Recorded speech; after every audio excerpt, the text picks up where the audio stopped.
Sarge Edwards remembers him. He used to use the house here as a clinic, tried him out on people. I hear he used to make mistakes occasionally, too. The department never bothered him much because he was pretty useful on autopsies sometimes, especially the poison case. Well, whatever he did, he left his daughters fixed for life. Thank God for that. Not that they ever spend any of it on themselves. Yes, I'm well aware of their charities. You don't know a tenth of it. When I was with Missing Persons Bureau, we were trying to trace an old man that we never did find. Did you know that there's a renting agency that's got this house on its list for furnished rooms? They don't rent rooms, but you can bet anybody that comes looking for one probably goes away with a good meal and a few dollars in their kit. It's just their way of digging up a few people to do some good to. Oh, isn't this nice? Good afternoon, Mr. Mr. Roby, Dr. Harper, and Mr. Clyde. How are you, Miss Brewster? We came to get the Christmas toys. Oh, Teddy's Army and Navy. They wear out. They're all Oh packed. no, the colonel's already upstairs after him. It seems the cabinet has to okay it. Of course. Oh, I do hope Mrs. Roby's feeling better. She's doing just fine, ma'am. Your sister's getting some broth for me to take to her. Oh, we made some this morning. I just took some to a poor old man that he broke so many bones. Oh, Martha, you're back. How is Mr. Benitsky? Well, dear, I'm afraid it's serious. The doctor is there. And they're going to amputate in the morning. Oh, can we be present? Well, I asked, but they said no. It was against the rules of the hospital. Oh, you couldn't be of any service. And besides, you must spare yourself something. Well, here's the broth, Mr. Brophy. You be sure it's good and hot. Yes, ma'am. That's General Miles. I preside here. Oh, what's this? What? Wait, the Oregon? Take it, put it down. No, the Oregon goes to Australia. Now, Teddy. But I promised Fighting Bob Evans. Teddy. What's the difference? What kid gets it? Bobby Evans, We'll be Izzy running Cohen. along now. Thank you very much. Fine, I forgot about it. Well, I must be getting home. Well, before you go, Dr. Hart. Charge the blockhouse! The blockhouse? The stairs are always San Juan Hill. Have you ever tried to persuade him that he wasn't Teddy Roosevelt? Oh, no. He's so happy being Teddy Roosevelt. Once. Remember, Martha, once, a long time ago, we thought it would be a nice change for him if he could be George Washington. And he stayed under his bed for days and just wouldn't be anybody. We'd so much rather he was Mr. Roosevelt than nobody at all. Well, if he's happy, and what's more important, you're happy, you'll see that he signs these. Oh, what are they? Well, Dr. Harper has made all of the arrangements for Teddy to go to Happy Dale Sanitarium after we pass on. Well, why should he have to pay, sign this now? Well, it's better to have it all settled. If the Lord should take you away suddenly, we might not be able to persuade Teddy to commit himself, and that could lead to an unpleasant legal procedure. Now, Mr. Witherspoon understands they're to be filed away until the time comes to use them. Witherspoon. Who is Mr. Witherspoon? Oh, he's the superintendent of Happy Dale. He'll come by tomorrow or the next day to meet Teddy. Well, I'd better be running along or Elaine will be over here looking for me. Well, you give Elaine our love, Dr. Harper. And please don't think too harshly of Mortimer because he's a dramatic critic. After all, somebody has to do those things. Just had tea, isn't it? Rather late? Well, yes, and dinner's going to be a little late, too. Oh, and why? Teddy, dear, I have a nice surprise for you. You're going to Panama to dig another lock. Oh, but, just buddy, I shall prepare at once for the journey. Charge! Abby, while I was gone? Well, you were out, and it was getting late, and Dr. Harper was coming. But you were all by yourself. Oh, I did fine. Oh, well, I'm going right downstairs and see. No, Martha, no. After all, I was alone, and there was very little time, so... Well, but... Look in the window seat. Oh.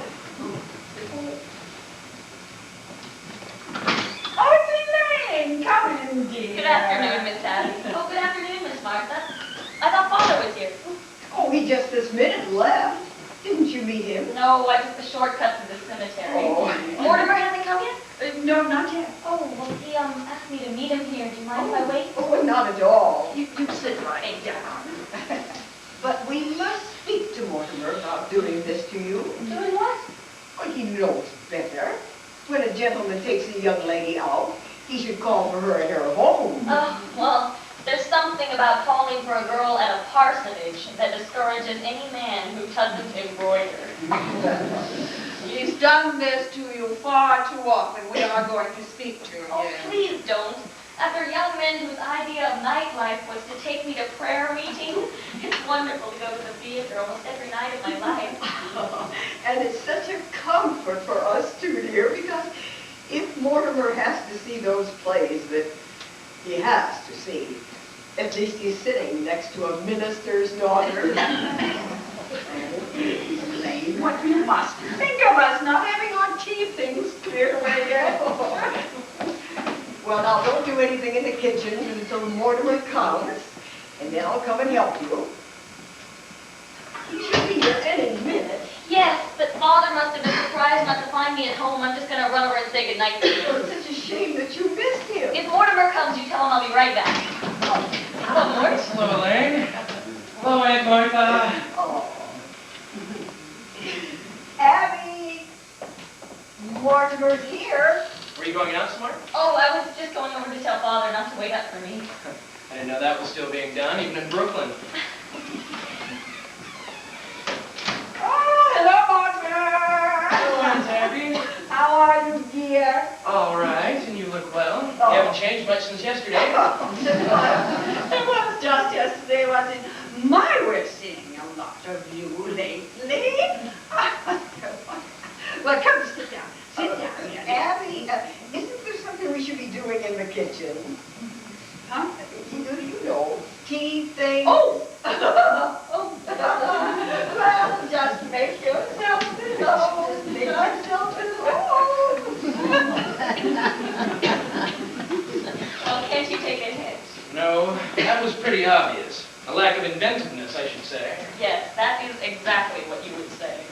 Where do you want to go to dinner tonight? I don't care, I'm not very hungry. Well, I just had breakfast. Suppose we wait till after the show? That'll make it pretty late, don't you think? Not with a little stinker we're seeing tonight. What I've heard about it will be at Blake's by 10 o'clock. You want to be fair to these plays. Are these plays fair to me? I've never seen you walk out on a musical. Oh, well now that play isn't opening tonight. No? Darling, you're going to have to learn the rules. With every musical, there are always 4 changes of title and 3 postponements. Now, they liked it in New Haven, but it still needs a lot of work. I was hoping it was a musical. You have such a light mind. Not a bit. Musicals somehow have a humanizing effect on you. After a serious play, we join the proletariat in the subway, and I get to listen to a lecture on the drama. But after a musical, you take me home in a taxi, and you make a few passes. Now, wait a minute, darling. That's a very inaccurate piece of reporting. Oh, I will admit that after the Behrman play, you told me I had authentic beauty. Oh, and that is a hell of a thing to say to a girl. But it wasn't until after our first musical you told me I had nice legs. Oh, and I have, too.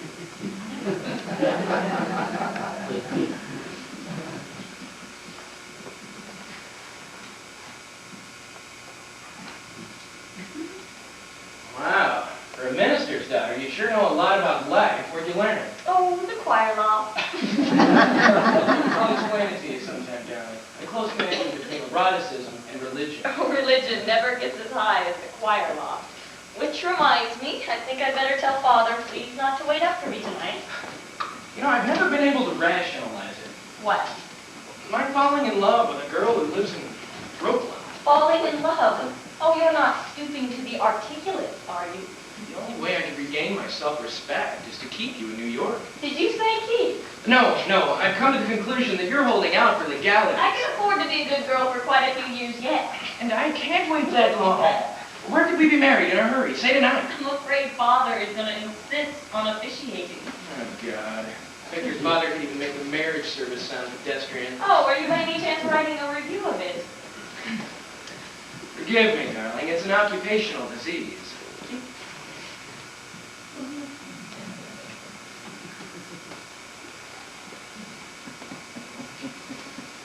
Well, I may give that play tonight good notice. Now, darling, don't pretend you love me that much. Be sure to tell your father not to wait up for you tonight. Oh, I think tonight I better tell him to wait up. I'll telephone Winchell to publish the band. Nevertheless. All right, everything formal and legal, but no later than next month. Darling, I'll talk it over with Father and set the date. No. Well, we have to see what's in rehearsals first. There'll be plenty of other first nights in October. Hello, Mortimer! How are you, Mr. President? Oh, bully, just bully, thank you. Tell me what news have you brought me? Well, just this, Mr. President. The country is squarely behind you. Yes, I know, isn't it wonderful? Well, goodbye. Where Goodbye. are you off to, Teddy? Down to Panama. Oh, yeah, Panama's bestseller. He digs locks for the canal down there. You are so sweet with him. He's very fond of you. Yeah, well, Teddy always was my favorite brother. Favorites? Were there more of you? Yes, there's another brother, John. I've never heard of him. Your aunt said I've never mentioned him before. Well, we don't like to talk about Jonathan much. He left Brooklyn very early, by request. You see, Jonathan was the sort of boy who liked to cut worms in two with his teeth. Where did he live? I don't know. He wanted to become a surgeon like grandfather, but he wouldn't go to medical school first, and his practice got him into a lot of trouble. Oh, aren't you going to be late for the theater? No, we're skipping dinner. We don't have to start for half an hour. Oh, well, I'll leave you alone again. You don't bother. I'm going to run over and speak to Father. Before I go out with you, he likes to pray over me a little. I'll be right back. I'll cut through the cemetery. Well, if the prayer doesn't take too long, I'd have time to lead you beside distilled waters. Oh, Mortimer, that is the first time I have ever heard you quote the Bible. I knew Elaine would be a good influence on you. Oh, by the way, I'm going to marry her. Mary? Oh, Martha! Oh, Martha! Martha! Come in here. Wonderful news. Mortimer and Elaine are going to be married. Married? Yeah? Oh, Mortimer. Oh. I'm sure Elaine must be the happiest girl in the world. Happy? Just look at her leaping over those gravestones. Say, what's that? Oh, what's what, dear? See that statue there? Mm-hmm. That's a Hirundinita Carnina. Oh, no, dear. No, that's Martha V. Stout ascending into heaven. No, standing on Mrs. Stout's left ear, that bird. That's a red-crusted swan. I've only seen one of those before in my life. I don't see how you can be thinking about birds now. What with Elaine and your engagement and everything. It's a vanishing species. You know, Thoreau was very fond of him. Oh, by the way, I left a large envelope around here last week. It was one of the chapters of my book on Thoreau. Seen it? Well, if you left it here, it must be here. What are your plans? When are you going to be married? Can't you tell us something more about Elaine? Elaine? Oh, yes, Elaine thought it was brilliant. What was there? My chapter on Thoreau. Oh, well, when Elaine comes back, I think we should have a celebration. We should drink to their happiness. And, Martha, isn't there some of that Lady Baltimore cake left? Yes. And I'll open a bottle of wine. Oh, just think. It happened in this room. Oh, Mortimer. With your fiancé sitting beside you tonight, I do hope the play is something you can enjoy. Perhaps it will be something romantic. What's the name of it? Murder Will Out. Yeah, the first thing you'll see when the curtain rises will be a dead body. The next thing is...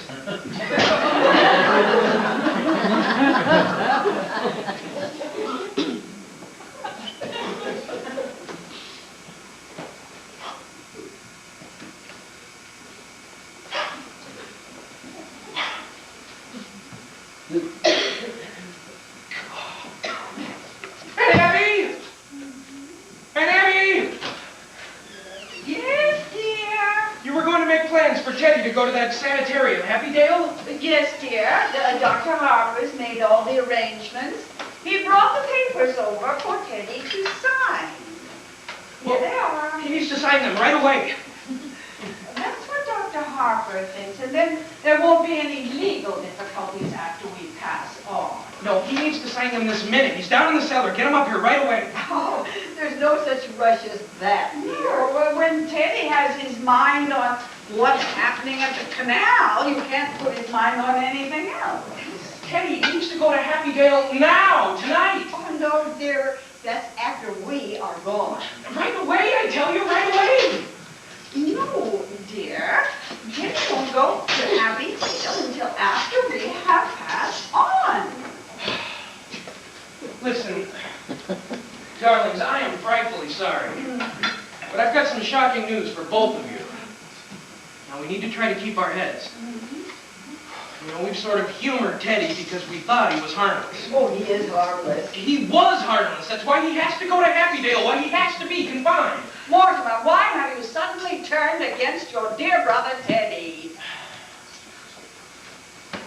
You're gonna have to know sometime. Might as well be now. Teddy has killed a man! Oh, nonsense. There's a body in the window seat! We know. You know. Yes, dear, but that has nothing to do with Teddy. Now just forget it. Forget you ever saw it. Forget. We never dreamed you'd pee. Who is he? His name is Hoskins. Adam Hoskins. That's really all I know about him, except he's a Methodist. That's all you know about him. Well, what's he doing here? What happened to him? Well, he died. Hey, Martha, men just don't get into window seats and die. No, dear. He died before he got in the windows. Well, how? Well, I put him in the window seat after the gentleman drank some wine with poison in it. How did poison get in the wine? oh, dear. We put the poison in the wine here because it's less noticeable. You put it in the wine. See, it has a distinct odor. So you put it in the wine. Yes, and then I put Mr. Hoskins in the window seat because Dr. Harper was coming. So you knew what you'd done. You didn't want Dr. Harper to see the body? Well, not in tea. Now you know all about it. Just forget it. I think Martha and I have a right to our little secrets. And don't tell Elaine. Abby, when I was out, I stopped to see Mrs. Schultz, and she's much, much better. But she wants us to take Junior to the pictures again. Well, we could do that tomorrow or the next But day. this time we're going to see something we want to see. Junior's not going to drag me off to another one of those scary movies. That was scary movies.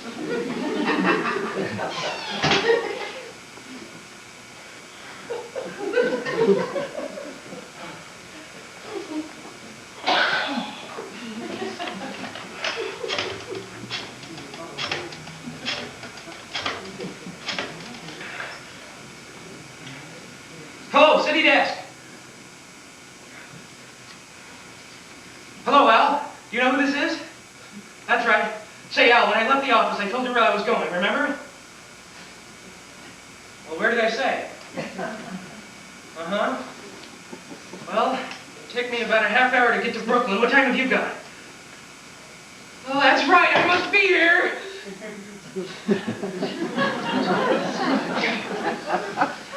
And Abby and Martha, come in here.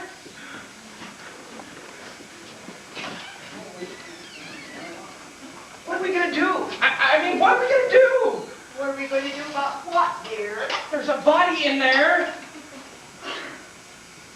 Good heavens, I can't just turn you over to the police, but what am I going to do? We're going to stop being so excited. And stop worrying. Just forget about it. Forget? My dear Aunt Abby, can't I make you realize something's got to be done?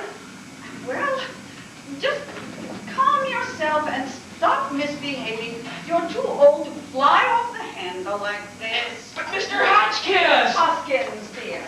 Whatever his name is, he's dead, and you can't just leave him there. We don't intend to, dear. Teddy is down in the cellar digging the lock right now.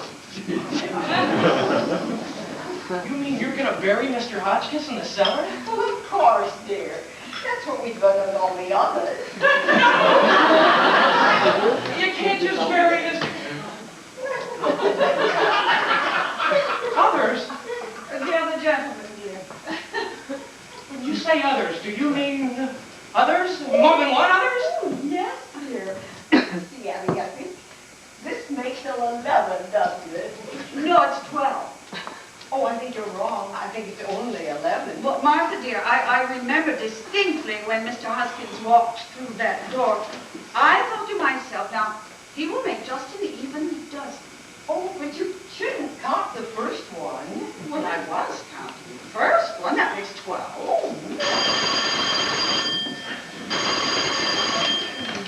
Hello? Oh, hello, Al. My God, it's good to hear your voice. They're all down in the cellar now, anyway. No, Al, I'm as sober as a lark. I just called because I was feeling a little pirandello. You wouldn't know. Look, Al, I'm glad you called. Get a hold of George right away. He's got to review the play tonight. I can't make it. No, Al, you're wrong. I'll tell you all about it tomorrow. George has got to cover the play tonight. Look, this is my department and I'm running it. Get a hold of George. Now, where were we? Well, Abby thinks that we should count the first one, and so that makes it 12. all right. Now, who was the first one? Mr. Midgley. But He I was a Baptist. still don't think we should take full credits for the first one because, well, he just died. Martha means without any help from us. You see, Mr. Midgley came here looking for a room. That was just after you went to New York. Yes, and we didn't think it was right for that lovely room to just sit empty when so many people needed it. Oh, he was such a lonely old man. All his kith and kin were gone. And he was so lonely and so unhappy. We felt so sorry for him. And then when his heart attack came, and he sat right here in this chair, looking so peaceful. Remember, Martha? We thought to ourselves that if we could help other lonely old men to that same peace, we should do so. Just dropped dead right in that chair? How awful for you. Oh, not at all. Why, it was just like old times, you know. Grandfather always had a cadaver or so around the house. And Teddy thought it was a yellow fever victim. And that meant he had to be buried immediately. So we took him down to Panama and put him in the lock.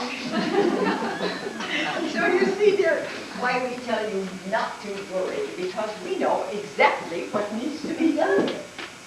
So that's how all this started. That man walking in here and dropping dead? Well, of course, we realized that we couldn't count on that happening again. So Remember, up in Grandfather's laboratory, all those shelves of poisons that have been there all those years. and you know your Aunt Martha's knack for mixing things.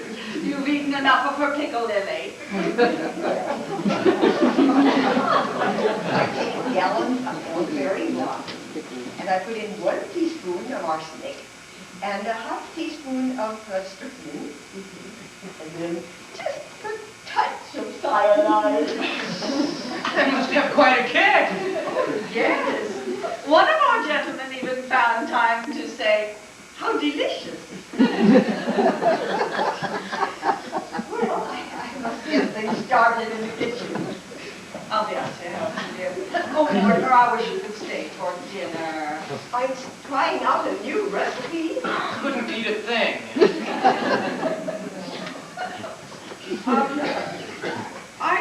I do feel better about this now, Mortimer. Oh, you have to wait for Elaine, don't you? Well, I know you must be so happy. I'll just leave you here with your thoughts.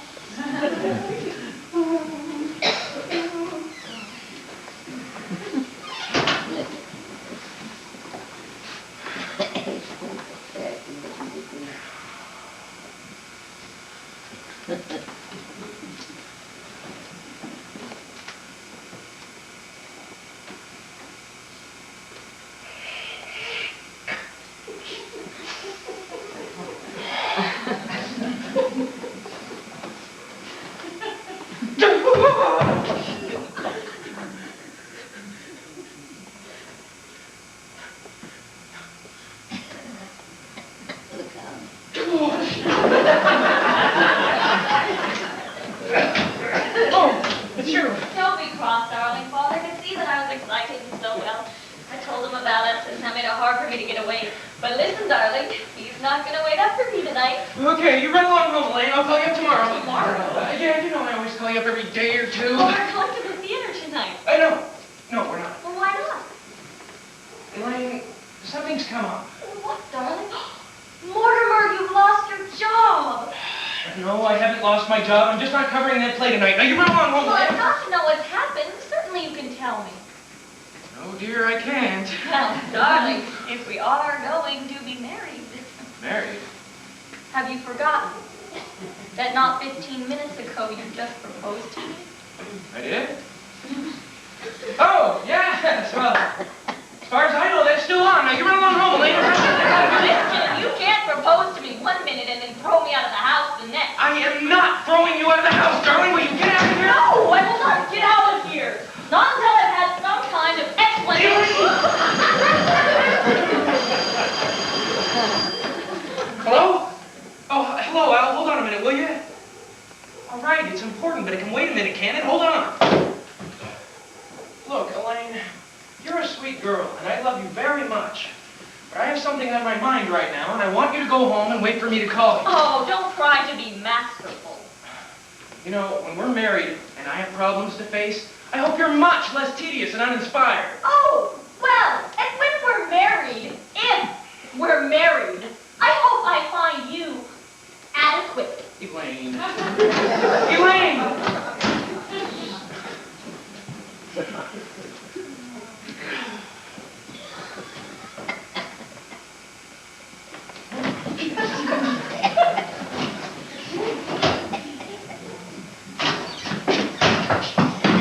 Hello, Al? Hello? Hello, Al? Hello? That's the doorbell, dear, not the telephone.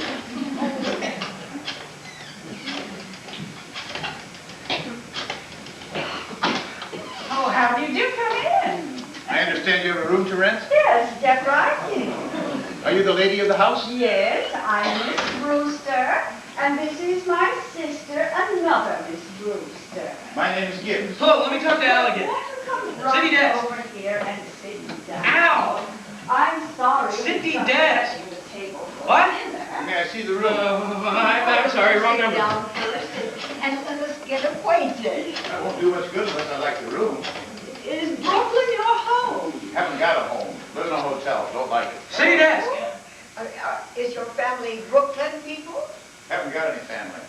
Well, Martha, why don't you sit down? You have come to just the right house. Hello, Al. Mort, we got cut off. Sure, Listen, you go to- I can't cover the play tonight, and that's all there is to it. I can't. Little Episcopalian church just practically next door. I'm George going in Presbyterian. Bermuda. Certainly I told George to go to Bermuda. It's my department, isn't it? But you gotta find somebody. Who else is there around the place? Oh, is this noisy? Oh, he doesn't live with us. Well, there must be someone around. Look, Al, how about the office boy? You know, the bright one, the one we don't like. I'd really like to see the room. Well, you look around the office. I'll hold on. Why don't you have a little taste of our wine before we go on?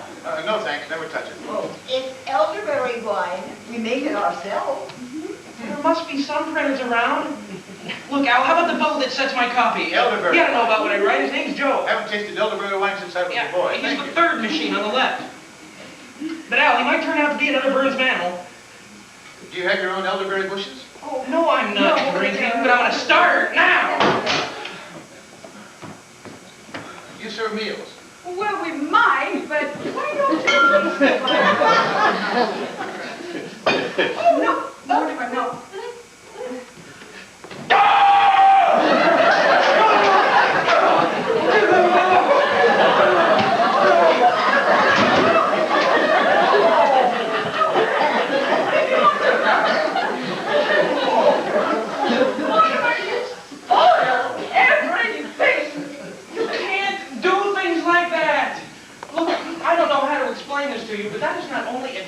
law. It's wrong.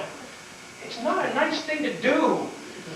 People wouldn't understand. He wouldn't understand. Abby, we shouldn't have told Mortimer. All I am saying is, well, this is developing into a very bad habit. Mortimer, we don't interfere with the things that you like to do. I don't see why you should interfere with us.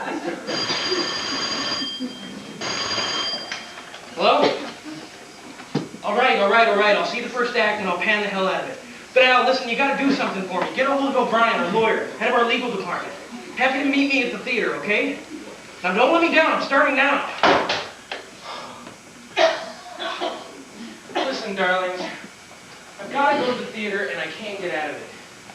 But before I go, will you promise me something? You would have to tell us what it is first. I love you both very much. And I know you love me. And you know I'd do anything in the world for you. And I want you to do just this little thing for me. What is it? Don't do anything. I mean, don't do anything. Don't let anyone in this house. And leave Mr. Hoskins right where he's at. Why? I want time to think. And I've got quite a little to think about. Look, you know I don't want anything to happen to you. What in the world could happen to us? Anyway, you'll do this for me, won't you? Well, we were going to have services before supper. Services? Well, certainly. You don't think we're going to bury Mr. Hoskins without a full Methodist service, do you?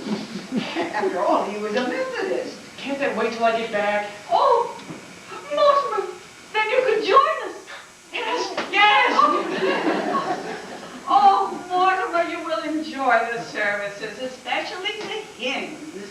Remember how beautifully Mortimer sang in the choir before his voice changed? Remember, you're not going to let anyone in this house while I'm gone. It's a promise? Well, Martha, since Mortimer is cooperating, I suppose. All right, Mortimer. Have you got any paper? I'll be back just as soon as I can. There's a man I gotta meet. Stationary.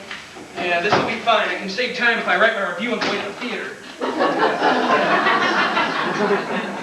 You know, Mortimer didn't seem himself this afternoon. Well, I suppose it's only natural. I think I know why. Why? Well, when a man becomes engaged to be married, it's bound to make him nervous.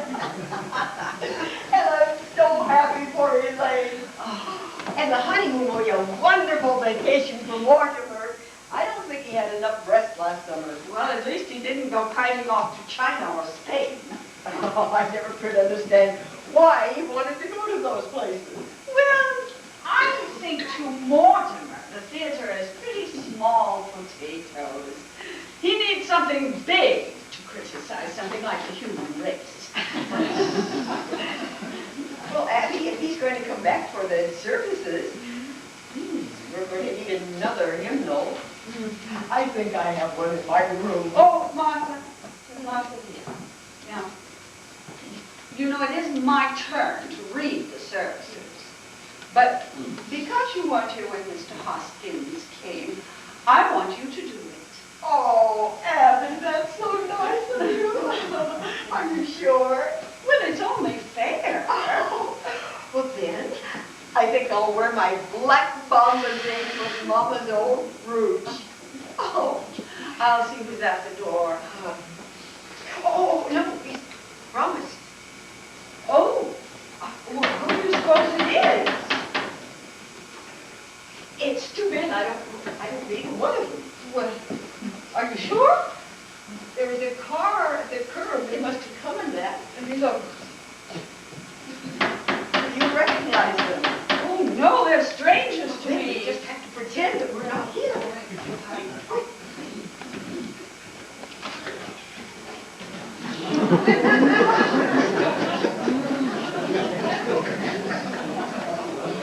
Come in, Doctor.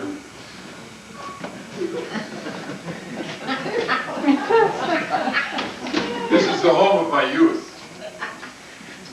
As a boy, I couldn't wait to escape from this place. Now, I'm glad to escape back into it. Yeah, Johnny, it's a fine hideout. There's something so unmistakably Brewster about the Brewsters. The family must still live here. Well, I hope there's a fatted calf awaiting the return of the prodigal. I'm hungry. Look, Johnny, drinks. As though we were expected. A good omen. Who are you? What do you want here? Who are you?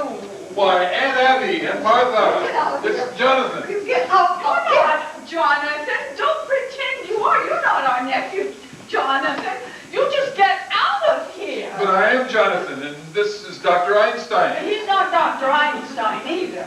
Not Dr. Albert Einstein, Dr. Herman Einstein, the surgeon of great distinction. No, you're not Jonathan. Now you just get out of here. Why, Aunt Abby, I see you're still wearing the lovely emerald ring that Grandma Brewster bought in England. Oh, And you, Aunt Martha, the high collar to hide the scar where grandfather's acid burnt you. his voice sounds like Jonathan. have you been in an accident? No, my face. Dr. Einstein is responsible for that. He's a plastic surgeon. He changes people's faces. I've seen that face before. Abby, remember that movie that we went to and I was so frightened? It was that face. Easy, Johnny. Don't worry, ladies. The last 5 years, I give Johnny 3 new faces. I give him another one right away. This last face, I saw that picture too, just before I operate. And I was intoxicated. You did that, doctor. You are responsible for that. Johnny! Even my own family. But you're home now, Johnny, in this beautiful house. And, so often, he tells me about Brooklyn and about this house and about his aunts who he loves so much. They know you, Johnny. Well, you know it's Jonathan. Speak to him. Tell him so. Well, Jonathan, it has been a long time. What have you been doing all these years? Yes, where have you been? Well, England, South Africa, Australia, the last 5 years in Chicago. Dr. Einstein and I were in business here together. Oh, Martha and I were in Chicago for the World's Fair. We found it very warm. Yeah, it got hot for us, too.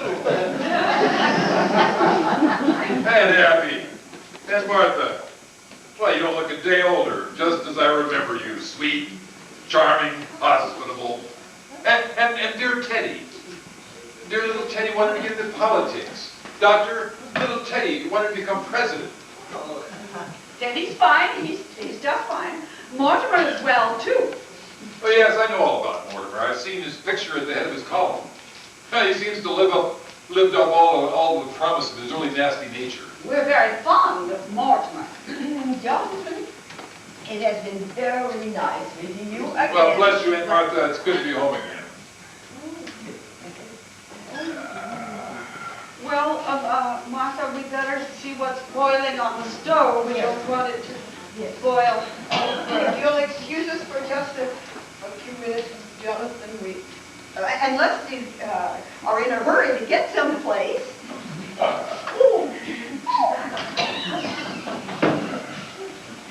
Where do we go from here, Johnny? We got to think fast. The police, they've got pictures of that face. I gotta operate on you right away. We have to find some place for that. And we have to find some place for Mr. Spinozzo. Don't waste any worry on that rat. But Johnny, we got a hot stiff on our hands. Forget Mr. Spinozzo. But you can't run around with a dead body in the rumble seat. Oh, Johnny, you shouldn't have killed him. He was a nice fella. He gives us a lift, and look what happens. He said I look like Boris Karloff. Johnny, I fix you up right away. We find some place quick. Tonight. But Johnny, I'm hungry. I got to eat something. I'm weak. Well, Jonathan, we're very glad you remembered us and you stopped by to say hello. But you were never happy in this house, and we were never happy with you in it. So we've come in to say goodbye. And Abby, I can't say that your feelings toward me come as a surprise. I've spent many hours regretting the many heartaches I must have given you as a boy. Oh, you were a terrible trial to us, Jonathan. But my real disappointment is for Dr. Einstein. I promised him that no matter how rushed we were in passing through Brooklyn, I'd bring him here for one of Aunt Martha's home-cooked dinners. Oh, I'm sure there wouldn't be enough. Oh, well, Abby, I think it's a pretty good-sized pot roast. Pot roast? Well, thank you, Aunt Martha. We'll stay to dinner. We'll hurry along. Jonathan, if you want to freshen up, you can use the washroom in Grandfather's old laboratory. Oh, is that still here? Yes, just as he left it. I'll help Martha hurry. We're all in a rush. Well, we got a meal out of it anyway, huh, Johnny? Grandfather's laboratory, and just as it was. Perfect operating room.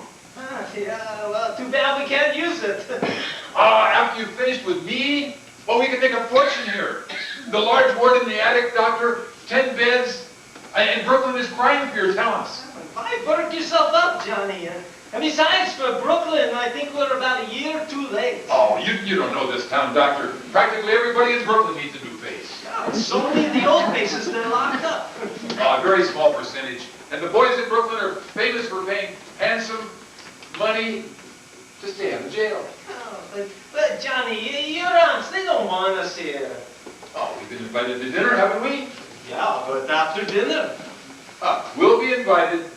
Leave it to me, I'll handle it. This house will be our headquarters for years. Well, that would be beautiful. This nice, quiet house. And those aunts of yours, what sweet ladies. I love them already. Oh, well, I'll go get our things, huh? Wait a minute, doctor. What? We must be invited. But you just said. We'll be invited. And what if they say no? Doctor, two helpless old women? This like comes true, a beautiful dream. And I hope you're not dreaming. Oh, So doctor, that's what makes this place peaceful so here, perfect. yeah. It's so very peaceful.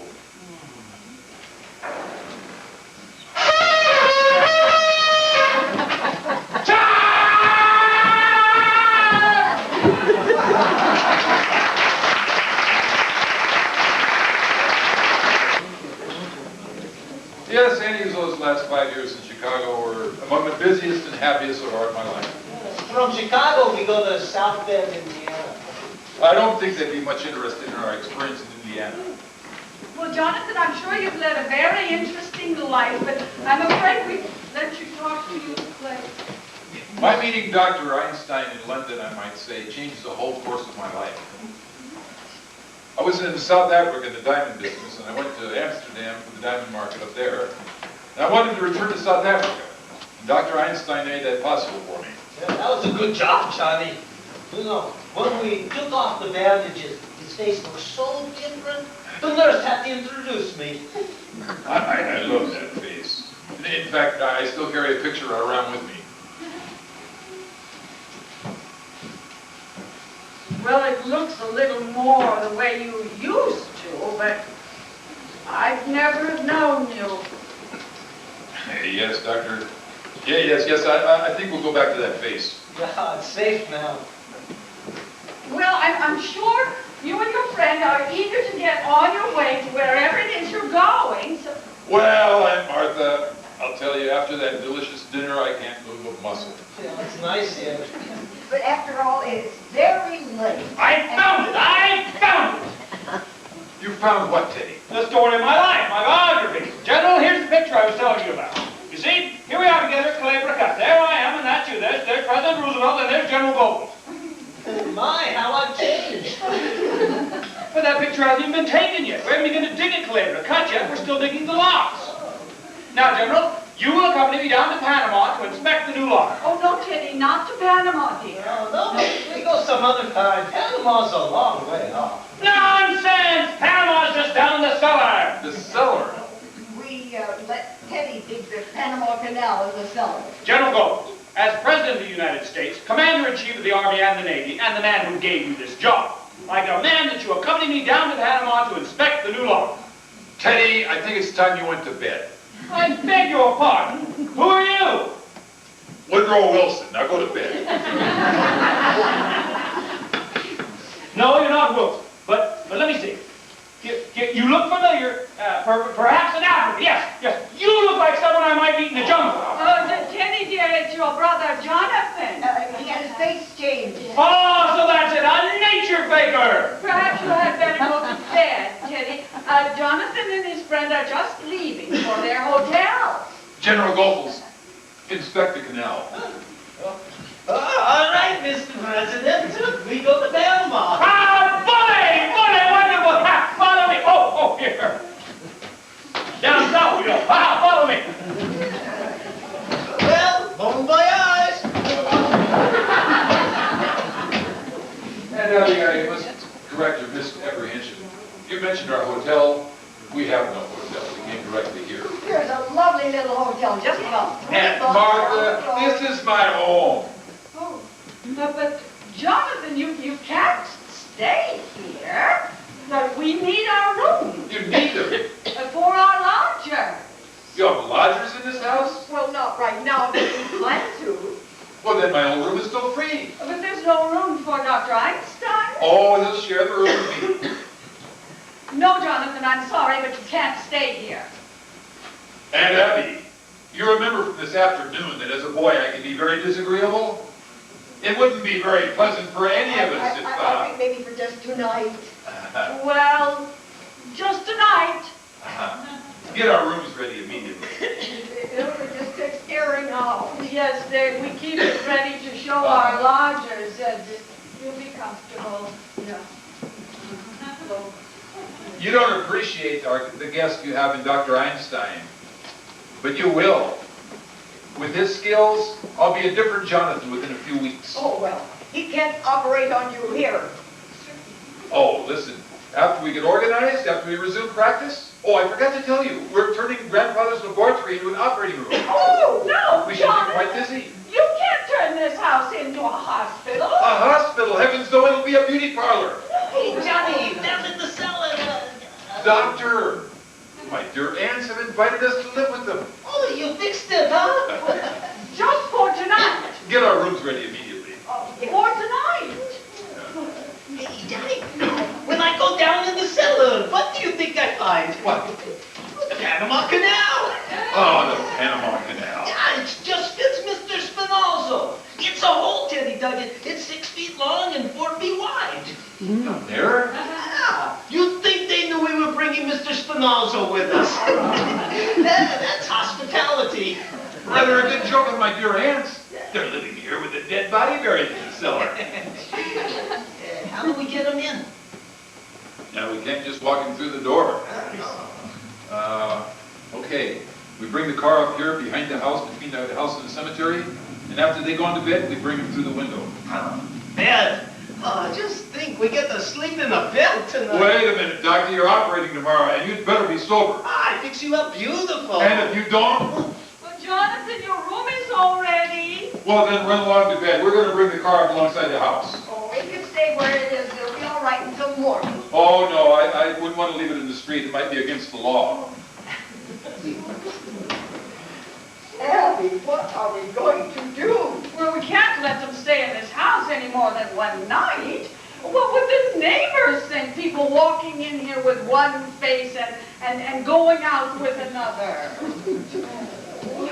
What are we going to do about Mr. Hoskins? Oh, the poor dear, he can't be very comfortable. He's been so patient. We'll have to get Teddy to take him downstairs right away. Abby, I am not going to invite Jonathan to the services. Oh, no, dear, no. We'll see if we can get them to go right to bed. And then we'll hold the services. General Goethals was well pleased. He says the new lock is just the right size. Teddy, dear, there's been another yellow fever victim. Oh dear, this will distress the general so. So you don't want to tell him? Oh, I'm sorry. He has to be told. It's his department. Oh, no, dear. No, Teddy. Don't tell the general. It would only spoil his visit. Oh, I'm sorry, Aunt Abby. Out of my hands. Army regulations, you know. But it's a secret. Yes. A state secret. Yes, Teddy, dear, a state secret. Well, you have the word of the President of the United States. Cross my heart and hope to die. Now, how are we going to keep it a secret? Well, Teddy, you go back down in the cellar. And then, when I turn out the lights here and it's all dark, you come up and get the gentleman and take him down and put him in the loft. And then we'll come down and hold the services. Yeah. Oh, you may announce that the president will say a few words. Oh, run along, Teddy. Where is the poor devil? Oh, in the window seat.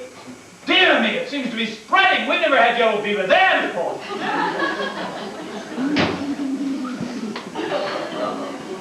Oh, Abby, then when everybody is sound asleep, we'll all be dressed for the funeral. Yes.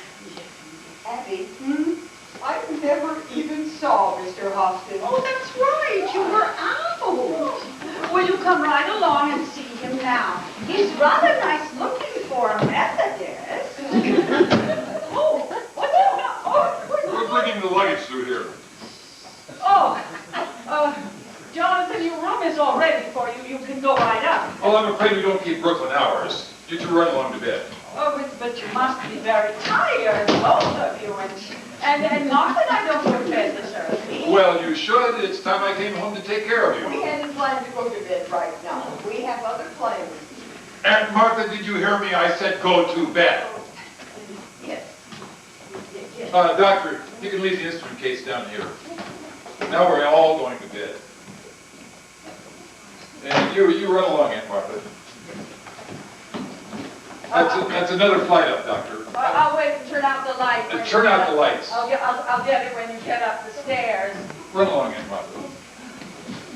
Aunt Abby, turn out the lights now. Oh, yes, I'll send it.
Okay, I'll open the window and you go outside and get the body through. Oh, no, Johnny, he's too heavy for me.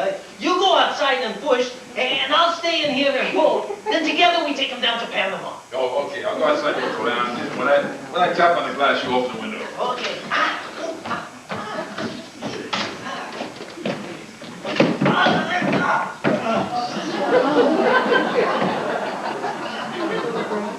Nunca, who left this open?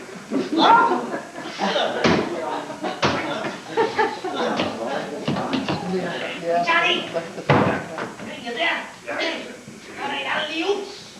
Oh, wait a minute, you lost a leg somewhere. Hey,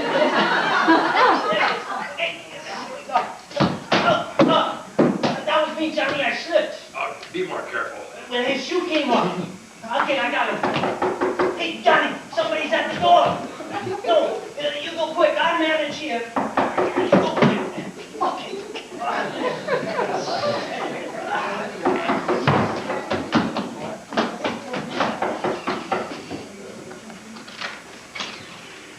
Miss Abby?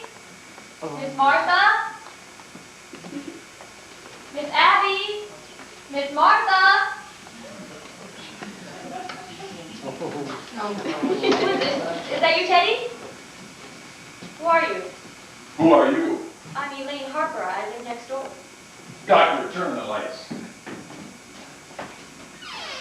It shows a rather untimely moment for a social call. I think you'd better explain what you're doing here. We happen to live here. You don't live here. I'm in this house every day, and I've never seen you before. Perhaps we'd better introduce ourselves. This is Dr. Einstein. Dr. Einstein. Yeah, a surgeon of some distinction and something of a magician. Oh, you're going to tell me that you're Boris Karloff. I'm John Jonathan Brewster. Oh, you're John. You've heard of me. Oh, yes, just this afternoon for the first time. What did they say about me? Only that there was another brother named Jonathan. That's all that was said. Well, that explains everything. Now that I know who you are, I'll just be running along back home. If you'll kindly open the door. What exactly did you mean by that? Why did you come here this time of night? I thought I saw someone prowling around the house. I suppose it was you. You thought you saw somebody prowling around the house? Yes, weren't you outside? Isn't that your car? You saw somebody at the car? Yes.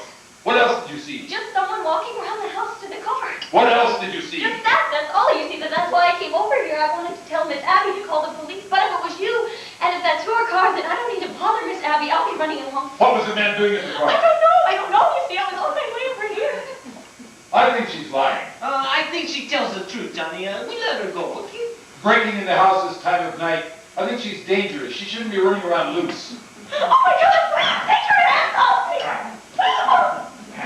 You doctor, you. It's going to be a private funeral. Hey, tell me who I am. That's my daughter, Alice.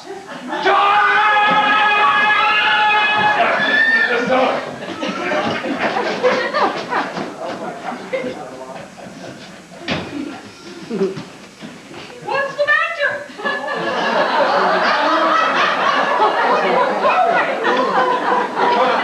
Sneak thief. Now go back to your room. I'll call the police. Oh, we called the police. We'll handle this. Now go back to your room. Oh, somebody's at the door. Oh dear. Oh dear. Oh dear.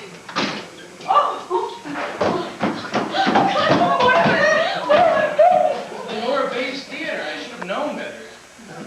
My God, it's still there. This is your brother Jonathan, dear, and that's Dr. Einstein. Well, I know this is a nightmare. What is it? I've come back home, Mortimer. What did you say this was? It's your brother Jonathan, dear. He had his face changed. Dr. Einstein performed the operation. Jonathan? Jonathan, you always were a fright. Do you have to look like one? Have you forgotten the things I used to do to you as a boy? Tied to the bedpost, the needles under your fingernails? My God, it is Jonathan. Yes, I remember. I remember you as being the most detestable, vicious, venomous form of animal life I ever knew. Now, don't you two boys start quarreling the first time you see one another. There won't be any fight, Aunt Abby. Jonathan, you're not wanted here. Get out! Dr. Einstein and I have been invited to stay. Not in this house. Well, we did invite him to spend the night. I don't want him anywhere near me. But we've already invited him, and it wouldn't be nice to go back on our word. All right, tonight. But first thing in the morning, out. Where are they sleeping? In Jonathan's old room. That's my old room. That's where I'm sleeping. I'm here to stay. Oh, I'm so glad, Mortimer. We sleep down here tonight, huh, Johnny? You bet your life you sleep down here. Yeah, you sleep on the sofa, and I'll sleep on the window seat. The window seat? Oh, hey, let's not argue about it. The window seat's good enough for me tonight.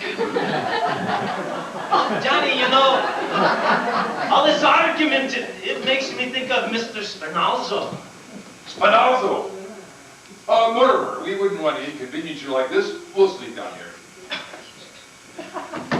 Jonathan, your sudden consideration for me is very unconvincing. Come on, Johnny, we go get our things together, huh? Don't bother, Doctor. You're just wasting your time. I told you I'm sleeping down here. Don't worry, Johnny. Explain What's the matter with you, Harry? I've almost been killed. You've almost been Abby, Martha! No! He thought she was a sneak thief. No, it was more than that, Mortimer. He is some kind of maniac. I'm afraid of him. Darling, you're trembling. Have you got any smelling salts? No, but maybe some hot tea or coffee. Coffee, and some for me too. And some sandwiches. I haven't had any dinner yet. Oh, yes, I'll make some for both of you. We can leave our hats down here, Martha. Wait a minute, you weren't going out somewhere, were you? You have any idea what time it is? It's after 12. 12? Miss Elaine, you gotta go home. But you wanted sandwiches and coffee for you. No! Don't you remember we were going to celebrate your engagement?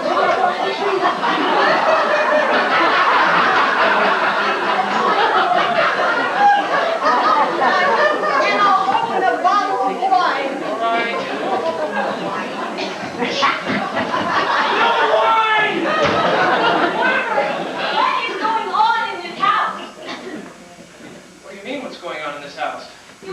supposed to take me to dinner and the theater tonight, and you called it off.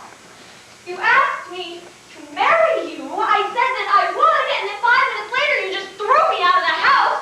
And tonight, just after your brother tries to strangle me, you want to chase me home? Now you listen, Mr. Brewster. Before I go home, I want to know where I stand. Do you love me? Elaine, I love you very much. In fact, I love you so much, I can't marry you. Have you suddenly gone crazy? I don't think so. It's just a matter of time. You see, insanity runs in my family.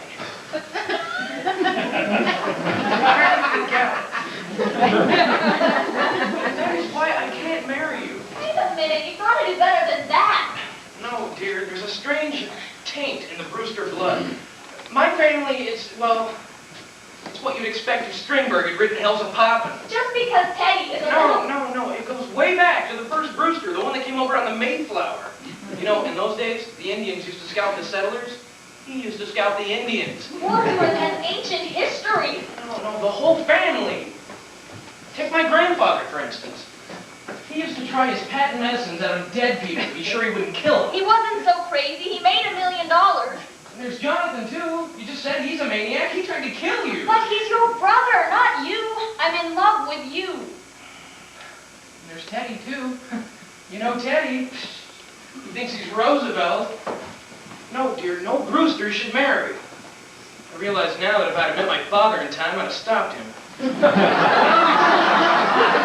All of this, it doesn't prove that you're crazy. Well, look at your aunts. They're Brewsters, aren't they? And they're the sanest, sweetest people I've ever known. Even they have their peculiarities. Yes, of course, but what lovely peculiarities. Kindness, generosity, human sympathy. There are plenty of others. You can't tell me anything about your aunts. We're not going to, Elaine. You run along home. Something very important has just come up. From where? We're here alone together. Look, I know I'm acting a little irrationally, but just put it down to the fact that I'm a mad Brewster. Look, if you think you're going to get out of this by pretending you're insane, you're crazy. Maybe you are not going to marry me, but I am going to marry you. I love you, you don't. Well, if you love me, will you get the hell out of here? Well, at least take me home, please. I'm afraid. Afraid? A little evening walk to the cemetery. Mortimer, Yes, dear? will you kiss me goodnight? Of course, dear.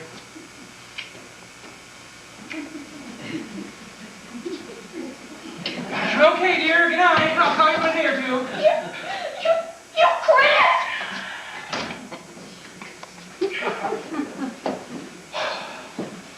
And Abby and Martha, come in here. Come in here now.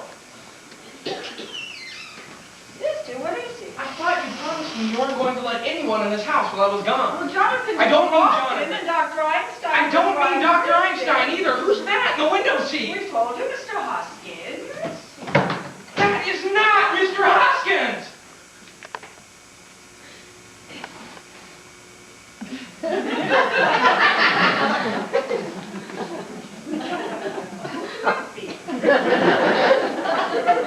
Are you trying to tell me you've never seen this man before? Well, I certainly am. It's a fine how you do it. It's getting so just anybody thinks he can walk right into this house. Now, Aunt Abby, don't you try to get out of this. That's another one of your gentlemen. Well, Mortimer, how can you say that? That man is an imposter. And if he came here to be buried in our cellar, he is very much mistaken. Aunt Abby, you admitted to me that you put Mr. Hoskins in the window seat. Yes, I did. Well, you couldn't have just got the idea from Mr. Hoskins. By the way, where is Mr. Hoskins? I must have gone to Panama. Oh, you buried him? Oh, no, he's down there waiting. What with Jonathan in the house, we haven't had a minute. But, you know, we've always wanted to have a double funeral. Oh, but I won't leave services over a total stranger. A stranger? Aunt Abby, how can they believe you? There are 12 men down in the cellar, and you admit you poisoned them. Yes, I did.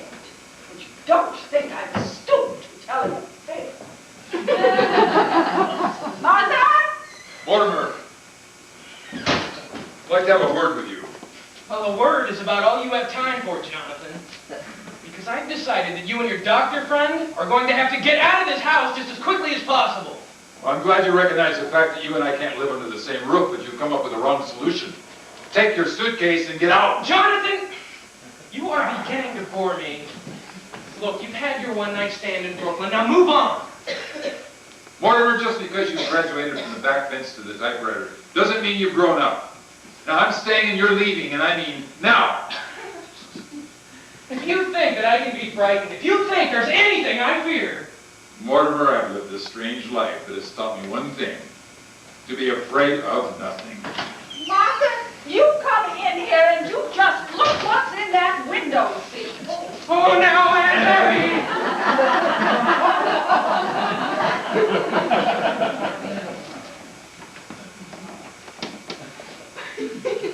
Jonathan, let Aunt Martha see what's in the window seat. Aunt Abby, I owe you an apology. And I have very good news for you. Jonathan is just leaving, and he's taking Dr. Einstein and their cold companion with him. Jonathan, you're my brother. You're a Brewster. I'm going to give you this chance to get away and take all of the evidence with you. Now, you can't ask for more than that. Fine. I'll have to call the police. Don't reach for that telephone. Are you still giving me orders after seeing what happened to Mr. Spinalzo? Spinalzo? I knew he was a farmer. What happened to Spinalzo can happen to you, too. Lock at the door. Hello, Miss Abby. What can we do for you, Officer O'Hara? I'm sorry you're late, sir, and they thought there might be some sickness in the house. Oh, you've got company. I'm sorry I disturbed No, come on in. This is our nephew, Mortimer. Oh, pleased to meet you. And over there, that's our nephew, Jonathan. Pleased to make your acquaintance. Well, it must be nice having your nephews visiting you. Are they going to stay with you for a bit? Oh, yes, I'm staying. My brother Jonathan, on the other hand, was just leaving. I've met you here before, haven't I?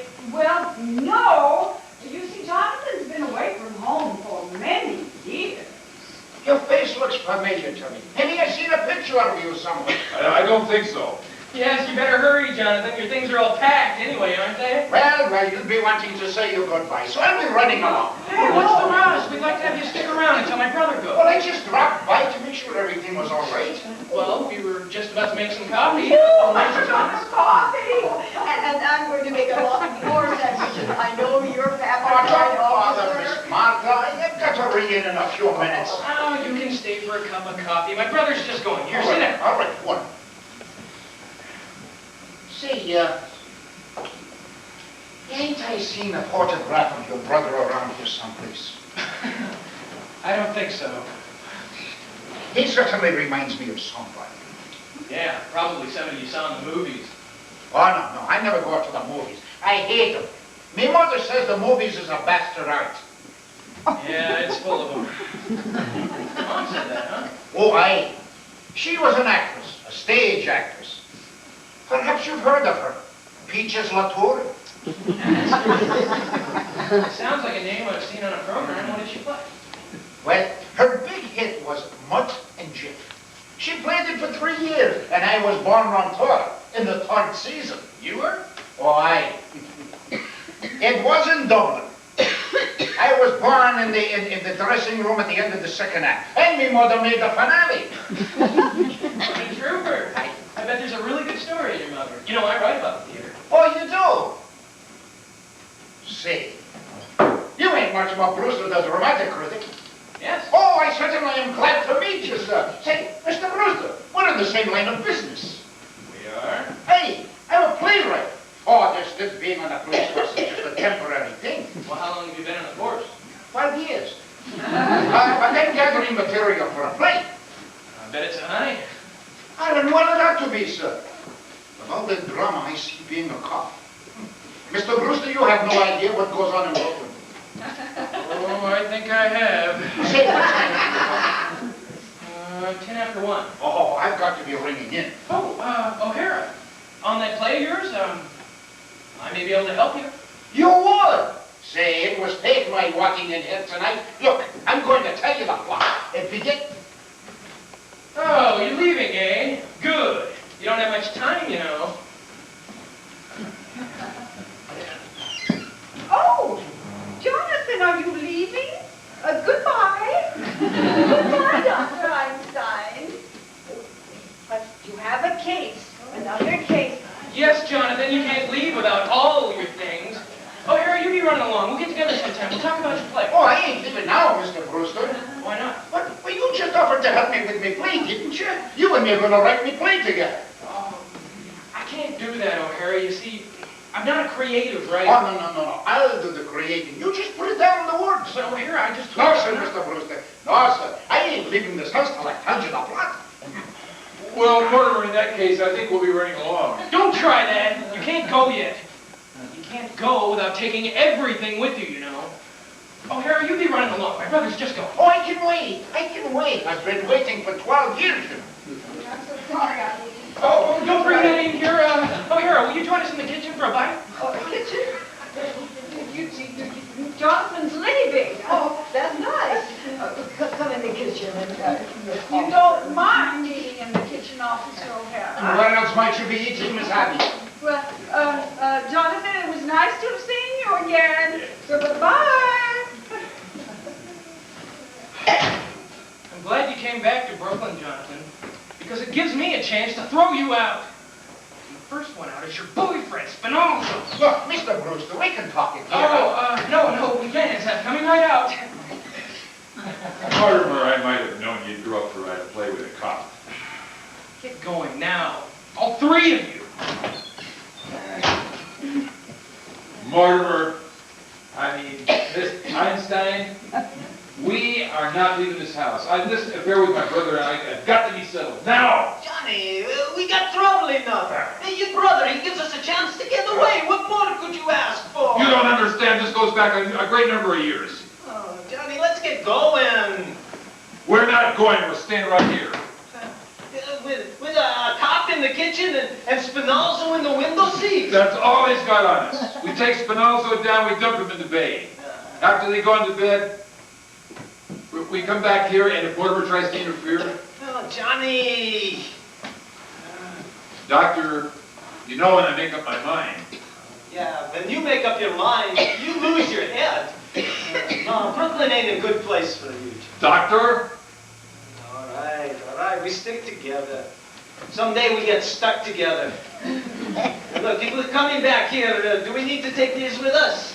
No, leave them here. Matter of fact, put that down in the cellar. Hide it down in the cellar. Spinoza can go out the same way he came in. Hey, Johnny, come quick! What? You know that hole in the cellar? Yeah? Yeah, we got an ace in the hole. Come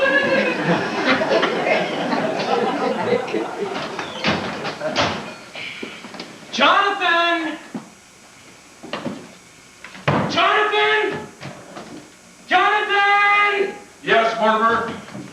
Where have you two been? I thought I told you to get the hell out of here. We're not going. Oh, you're not, eh? What, you think I'm not serious about this? You want O'Hara to know what's in the window seat? Stay. All right. You asked for it. This gets me rid of you and Officer O'Hara at the same time. Officer O'Hara, would you come in here? You tell Officer O'Hara what's in the window seat, I'll tell him what's in the cellar. Cellar? Yeah, there's an elderly gentleman down there who seems to be very dead. What are you doing down in the cellar? What's he doing down in the cellar? Oh, thank you, Miss Martha. I've had enough. It was plain. Now what are you going to tell O'Hara? Say, Mr. Brewster, your aunts want to hear it too. Shall I bring them in here? No. You can't do that. You have to ring in first. Oh, no, that had with ringing in. Look, I'll get your aunts in here and I'll tell you the plot. Oh, not in front of all these people. We'll meet someplace alone later. Well, all right. How about the back room at Kelly's? Fine. You ring in first on the way and I'll meet you at Kelly's. Why don't you take him down to the cellar? That's all right with me. Your sister Sarah? No. Kelly's will be fine, but you gotta ring in first on the way. All right. Only take a couple of minutes. Gentlemen. I'll ditch this guy and I'll be back in 5 minutes. I'll expect to find you gone. Wait for it. We'll wait for him, Doctor. I've waited a great many years for a chance like this. Yeah, we got him where we want him. Did he look guilty? You can take the bags back up to the room, Doctor.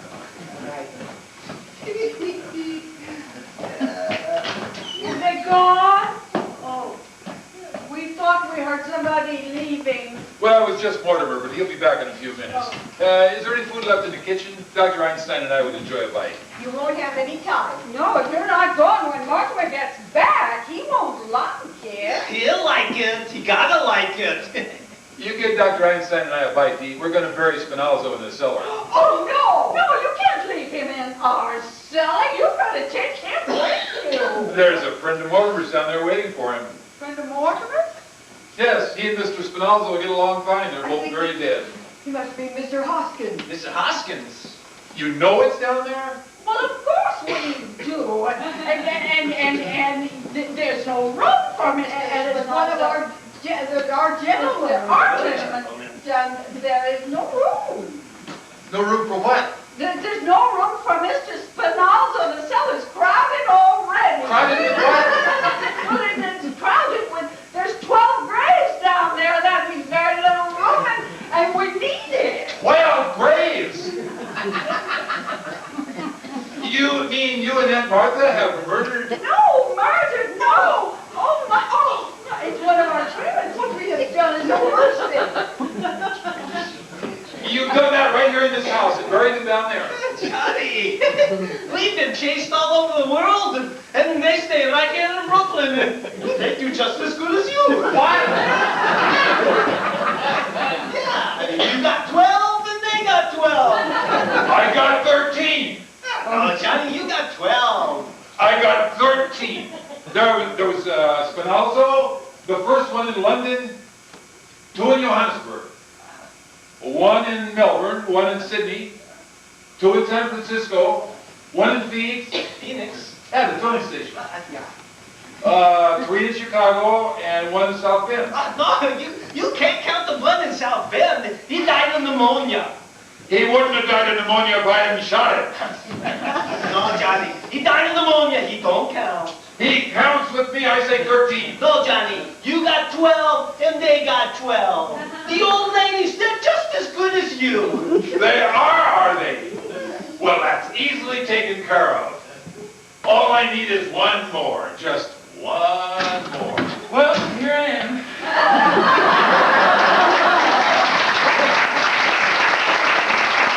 Don't do it, well. This is our house and this is our cellar, and you can't do that. Oh, ladies, please, go back upstairs where you belong. Abby, Martha, go upstairs. There's no use you're doing what you're doing because it will just have to be undone. Why can't we won't permit this? All right, you'll find out.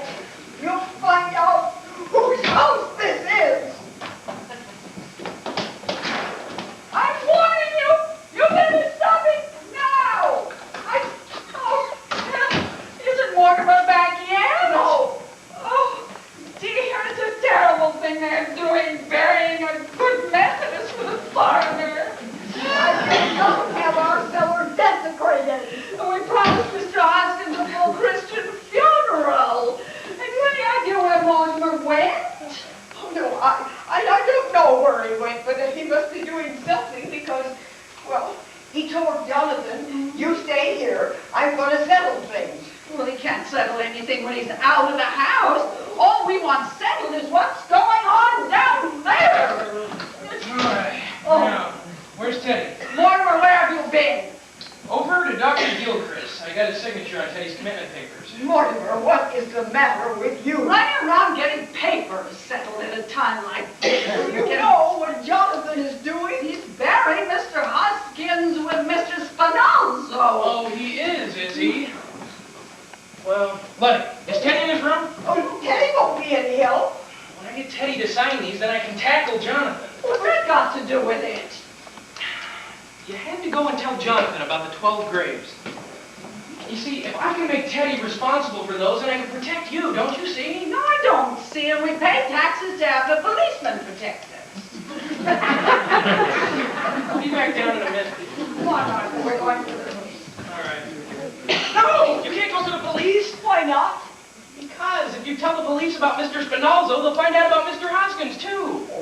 And that might make them a little curious, and then they'd find out about your other 12 gentlemen. Mortimer, we know the police better than you do, and we don't think they'd pry into our private affairs if we asked them not.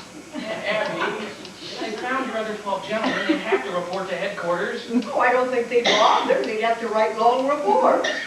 And if there's anything that a policeman hates, it's writing. You can't count on that. It might leak out. And you certainly can't expect a judge and jury to understand. Oh, Judge Coleman would. Oh, yes, we know him very well. He always comes to our church parade just before election. Yes, and he's going to come to our house for tea someday, he promised. Oh, Abby, we must talk to him about that again sometime. His wife died a few years ago, and he's become a very lonely man. Well, come on, Martha, let's go. No! You can't do this. I won't let you. You can't leave the house.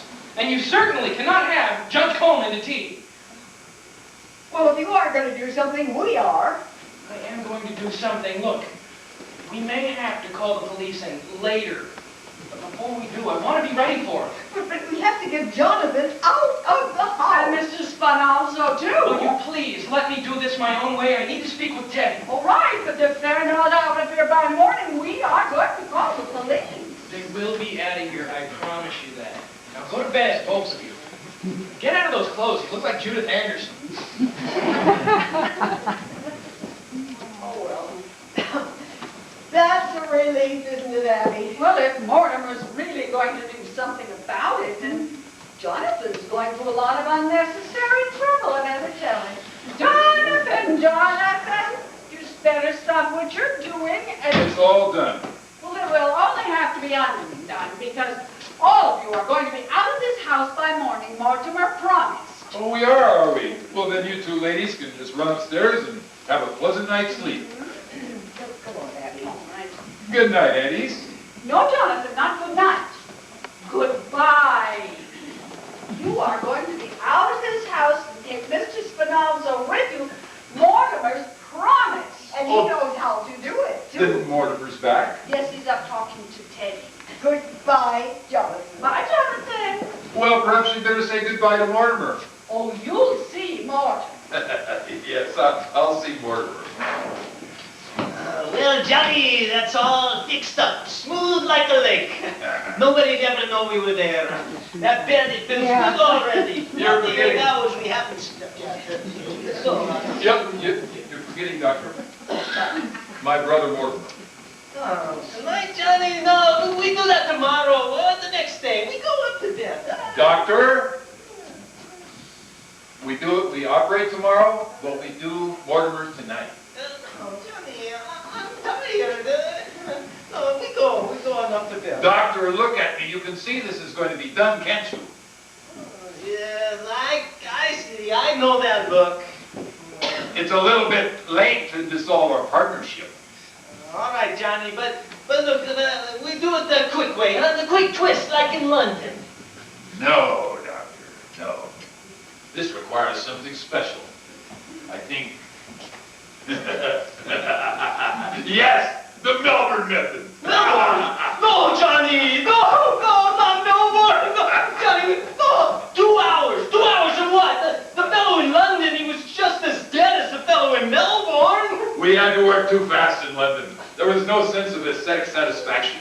But in Melbourne, there was something to remember. I remember. Oh, I wish I didn't. No, Johnny, not Melbourne. Where are your instruments? No, I won't do it. Get your instruments. I won't do it, Johnny. No. Oh, where are they? You buried them in the cellar someplace. No. Where are they? I won't tell you. I'll find them. Don't do that, Mr. President. But I have to call a cabinet meeting before I can sign any proclamations. Yes, but this must be a secret. Secret proclamation? Yes, How unusual.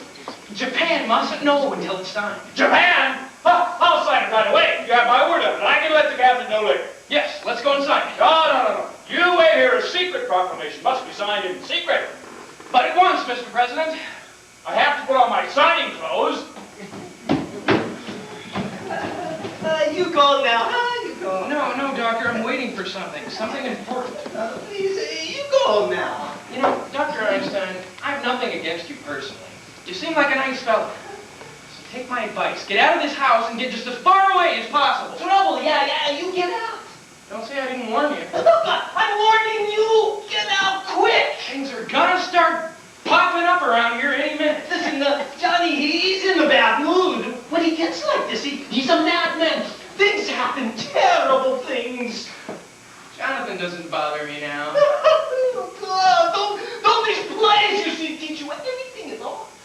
About what?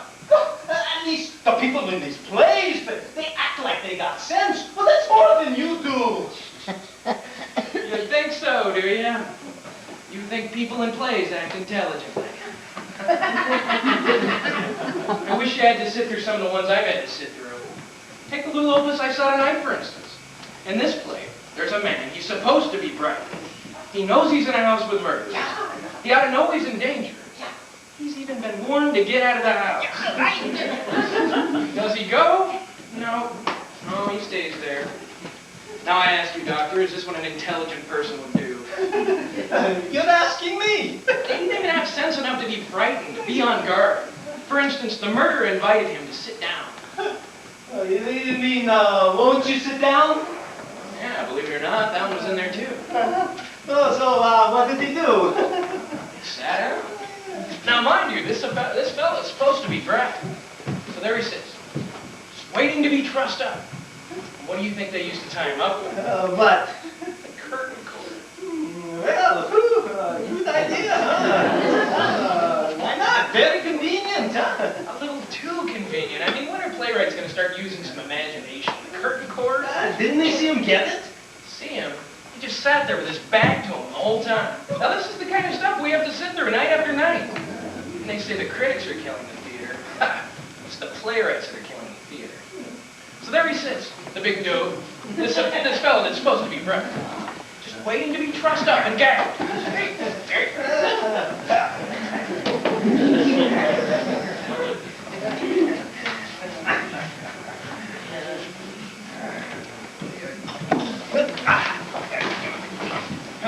You know, you were right about that fella. He wasn't very smart. And now, Mortimer, if you don't mind, we'll finish the story. Mortimer, for 20 years I've been away. Not once in all that time were you ever out of my mind. I dreamt of you one night in Melbourne. And when I got to San Francisco, I realized with a sense of strange satisfaction that we were in the same country. Oh, yes. I waited a long time. Now we go to work faster. Please, Johnny, for me, we do it the quick way, huh? No, Doctor, this must be an artistic achievement. After all, we're performing before a distinguished critic. Johnny. All ready for you, Doctor.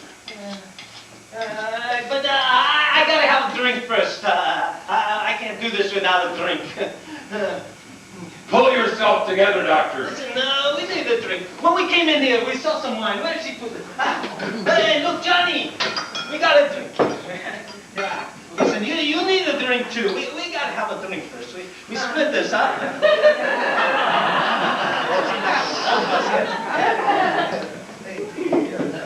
Take this one. Yeah. Where are your manners, Doctor?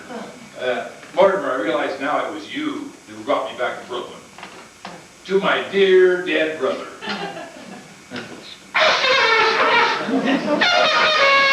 That damn idiot! He goes back! No, Johnny, not Teddy, that's where I stop, not Teddy! We get Teddy later. No, we don't get to him at all! Now we gotta work fast. Yeah, the quick way, huh, Johnny? Yeah, the quick way. Okay. Eddie! Martha, Miss Eddie! It's O'Hara!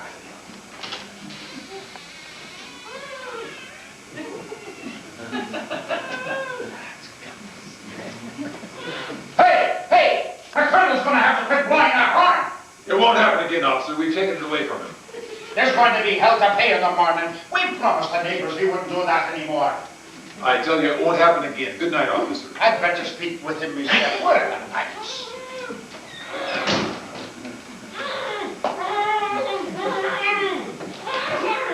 Hey, you stood me up. I waited an hour and tennis for you. What happened to him? He was explaining what happened in the play he saw tonight. That's what happened to the fella in the play. Did it happen in the play you saw tonight? Gee, they practically stole it from the second act of me play. You see, in the second act, just before the curtain, I'd better begin at the beginning. It opens up in me mother's dressing. You know what I was born? Only I ain't born yet. Oh, No. You've got to hear the plot. So there she was, sitting in her chair, putting on her makeup. All of a sudden, through the door, a man with a black mustache walks in. He looks at me, mother, and he turns to her and he says, Miss Latour, will you marry me? And he doesn't know that she's pregnant. Good,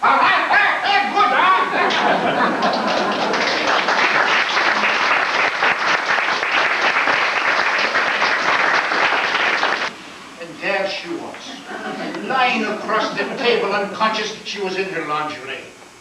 And that villain, he's standing over the top of her with a hatchet. And me, I'm in the chair and I'm all tied up. Much like you are now. The place was an inferno of flames. That means it was on fire. And all of a sudden, through the window, in comes Mayor LaGuardia. Hey! Remember who paid for that? Go easy on it. But I'm listening, aren't I? How do you like it so far? Put Johnny to sleep. Let him alone. If you get more interest in that, then you don't get a drink. Now, what was it? It's 3 days later, I've been transferred, and I'm up on charges. That's because somebody stole my badge. And there it was, walking me beat on Staten Island. That's the 46th precinct, you know. When this guy that I'm following turns out, he's following me. Don't let anybody in. So I figure I'm going to outsmart him. There's a vacant house down in the corner. I was and I stepped inside. Standing there in the dark, I see the door handle turn. Johnny, it's cops. I throws me gun, braces myself against the wall, and I says, "Come in!" Oh, hello, boys! What the hell's going on? Hey, Pat, what do you know? This is Mortimer Brewster. He's going to help me write me play. I've been telling him the story. Did you have to tie him up to make him listen? Hey, No, you better report it to the station. The whole force is out looking for you. Did they send you here for me? We didn't know you was here. Came to one of the old ladies that there's hell to pay. The colonel blew that bugle again. From the way the neighbors have been calling in about it, you think the Germans dropped the bomb on Flatbush Avenue. Lieutenant Rooney's on the warpath. He says the colonel has got to be put away someplace. Yes! Oh, say, Mr. Brewster, I've got to get along now. I'll go through the third act real quick. You get away from me! Say, do you know what time it is? It's after 8 o'clock in the morning. Oh, it is? Oh, Mr. Brewster, I knew those first two acts ran quite along, but I don't see there's anything we can leave out. You can leave it all out! Who the hell's this guy? That's my brother. The one that ran away? He came back? Yes, he came back. Back? Yeah, give me the lieutenant. Okay, well, just tell everyone they can call off the big man then. We got it. Yeah, he's in the Brewster house. Want me to bring him in? All right, we'll hold him here. Lieutenant Rooney's on the way over. So I've been turned in, eh? All right, you got me. I suppose you and that stool pigeon brother of mine are going to split the reward. Reward? Now I'll do some turning in of myself. Those sweet dear aunts of mine have got 13 bodies buried in the cellar. What the hell are you talking about? Oh, I tell you, I'll show you, I'll prove it to you. There's 13 bodies down there in the cellar. Hey, you better watch what you're saying about your aunt. They happen to be friends of ours. I'll take you down there and show you. You don't want to go down there with me? Yeah, you go with him, Ace. I'm not so sure I want to be down in the cellar with him. Look at that puss. He looks like Forrest Carlin.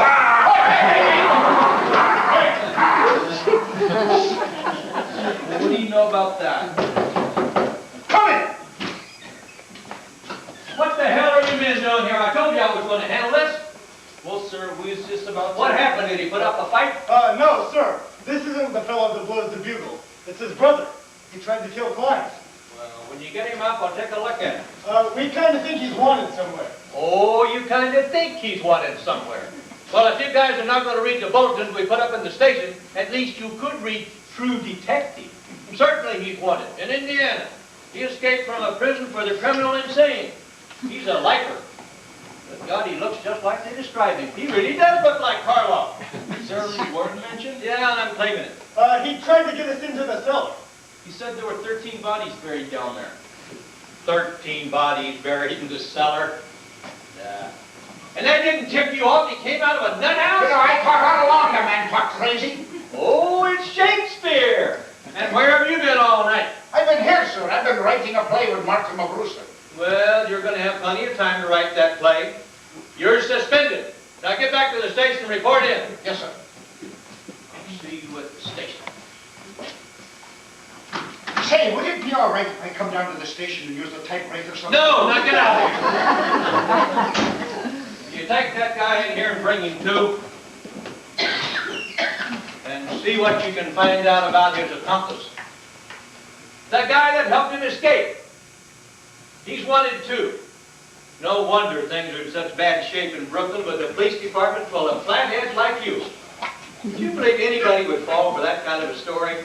13 bodies buried in the cellar. But there are 13 bodies in the cellar. Who are you? President Roosevelt. What the hell is it? He's the fellow that blows the bugle. Good morning, Colonel. Well, Colonel, you've blown your last bugle. What's this? Another yellow fever victim? What? All the bodies in the cellar are yellow fever victims. No, Colonel, this is a spy. We caught him in the White House. Will you get that guy out of here? Well, if there's been any questioning of spies, that's my department. You keep out of this. You forget, as president, I'm also head of the Secret Service. Oh, hello, Captain. I'm Mortimer Brewster. Are you sure? I wanted to speak with you about my brother, Teddy, the one who blew the bugle. Mr. Brewster, we ain't going to talk about that. He's got to be put away. Oh, I quite agree. And in fact, it's all arranged for right here. I had these commitment papers signed by Dr. Gilchrist, our family physician. Teddy signed them himself, you see. And I signed his next of kin. Where's he going? Happy Day. Happy Day. Well, I don't care where he goes as long as he goes. Oh, he's going all right. But I want you to know that everything that has happened in this house, Teddy is responsible for. Now, those 13 bodies in the cellar... Yeah, those 13 bodies in the cellar. It ain't enough that the neighbors are all afraid of him and he's disturbing the peace with that bugle. But can you imagine what would happen if that cockeyed story about 13 bodies in the cellar got out? And now he's trying to start a yellow fever scare. Shoot in it. 13 bodies? I don't believe a story like that. Well, you never know. Some folks are just dumb enough. You don't know what to believe sometimes. I remember about a year ago, a crazy fella started a murder rumor over in Greenpoint. And you know, I had to dig up a half-acre lot just to... Will you excuse me? Good morning, Mortimer. Good morning, darling. This is Mr. Witherspoon. He's come to meet Teddy.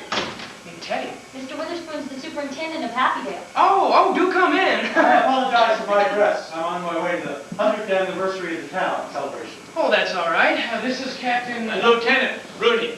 Glad you're here, Super, because you're taking him back with you today. Today? Oh, I didn't know Not that. today. Elaine, I've got a lot of business to attend to, so you run along home and I'll call you up. I had no idea it was this immediate. Yeah, the papers are all signed and he goes today. Complete insubordination! You men will find out that I'm no mollycoddle. And the President of the United States is treated this way. What's this country coming to? There's your man, Super. Just a minute. Mr. President, I have very good news for you. Your term in office is over. Really? Is this March the 4th? Practically. Well, see, what happens next? Now I leave for Africa. I go to Savannah. Yes, I shall leave it. What's this? Is he trying to move into the White House before I've even moved out? Who, Teddy? Taft! This isn't Mr. Taft, Teddy. This is Mr. Witherspoon. He's to be your guide in Africa. Oh, well, buddy, wonderful. I shall bring my equipment right down. Tell the Safari to wait for me when they come. Goodbye, Aunt Abby.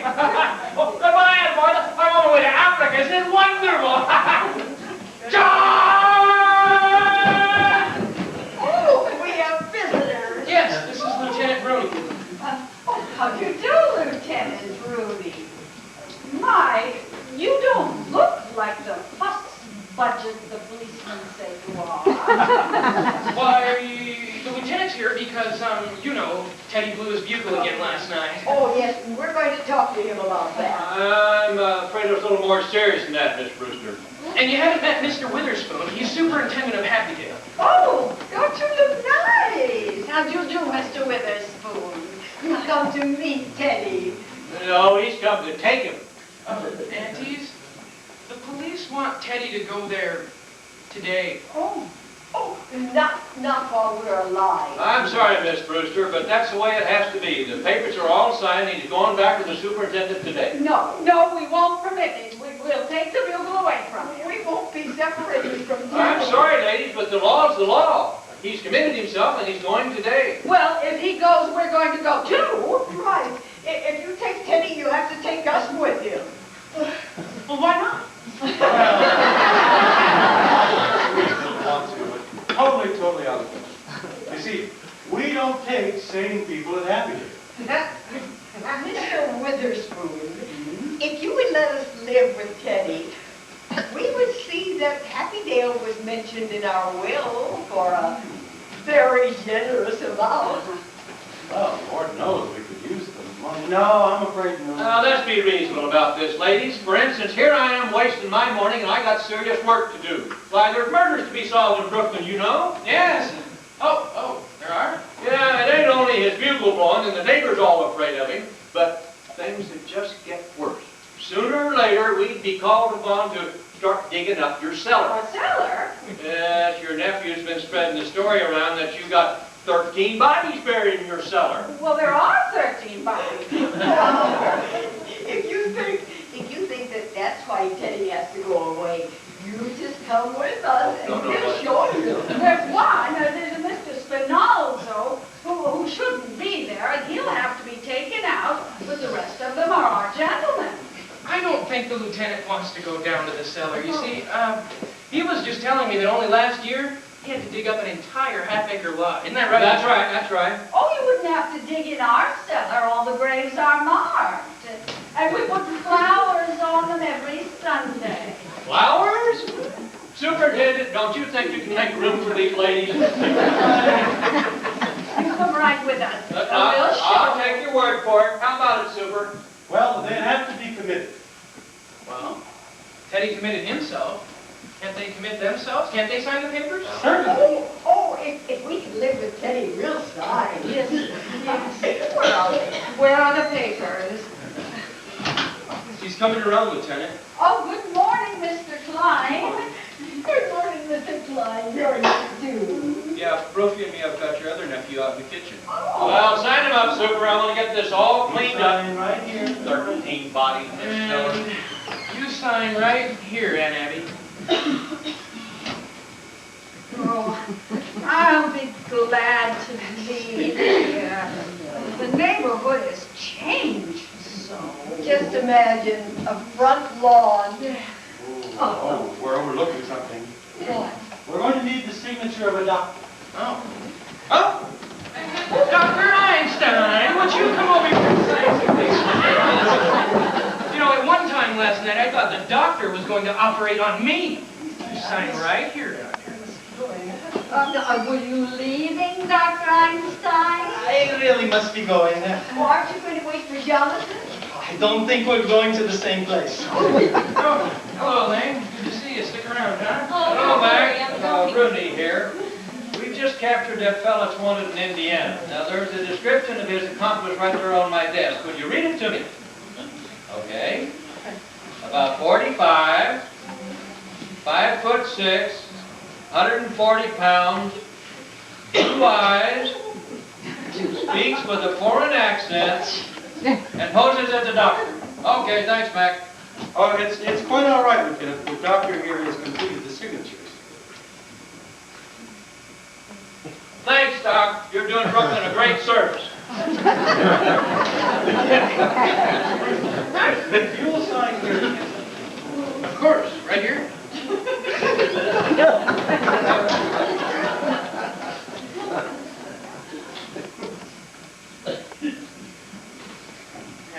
Everything legal? Everything complete? Everything's fine.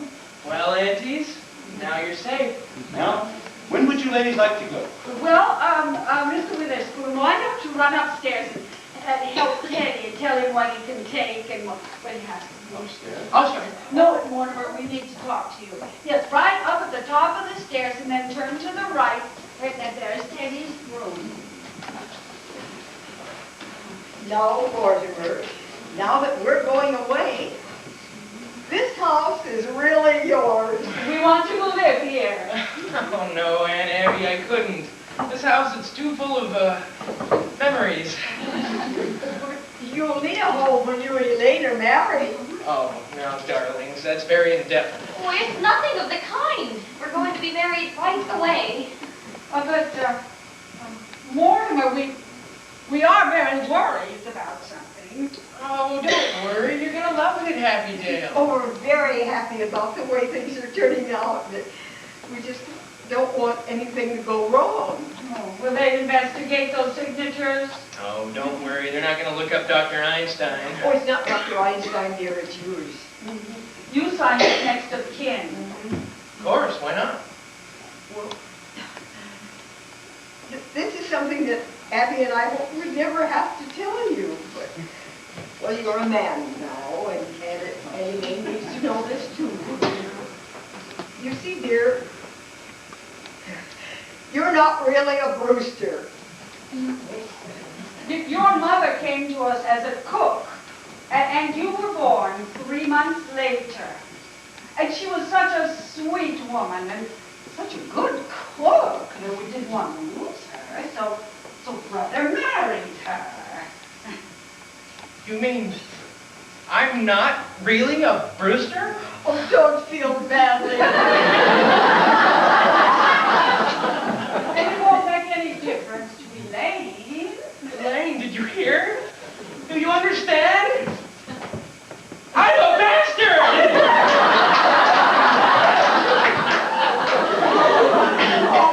I guess I better start breakfast. Oh, no, don't bother. Mortimer's coming over to my house. Our father has gone to Philadelphia, and Mortimer and I are going to have breakfast together. Oh, good. I need some coffee. I've had quite a night. I should think you'd want to go right to bed then.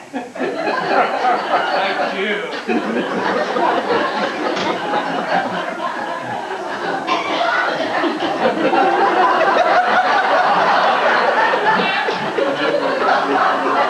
One minute, Miss Vaughn.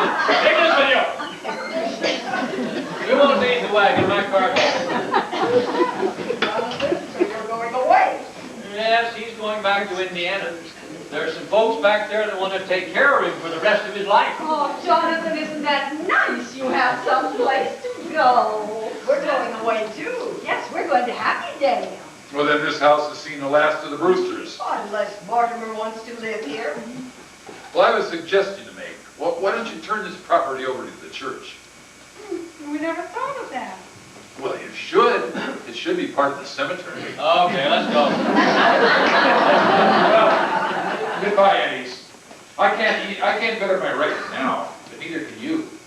At least I have that satisfaction. The score stands even, 12 to 12.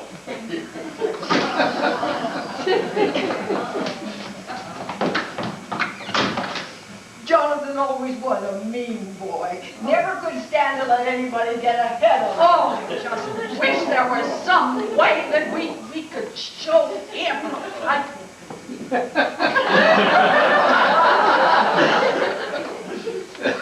Mr. Witherspoon, does your family live with you at Happy Dale? Oh, I don't have a family. Oh, I suppose you feel that everybody at Happy Dale is part of your family? Well, I'm afraid you ladies have a little mistaken idea. You see, with my position at the institution, I have to remain quite aloof. Oh, that must make it very lonely for you. It does. My duty's my duty. Well, Martha, since Mr. Witherspoon won't be having breakfast with us, I think we should offer him a little glass of our elderberry wine. Elderberry wine? We make it ourselves. Why, yes. Of course, you ladies understand. We get the the institution, we have a much more formal relationship. Oh, of course. But here, you know, you don't hear much about elderberry wine nowadays. Oh, I thought I'd had my last glass. Oh, here it is.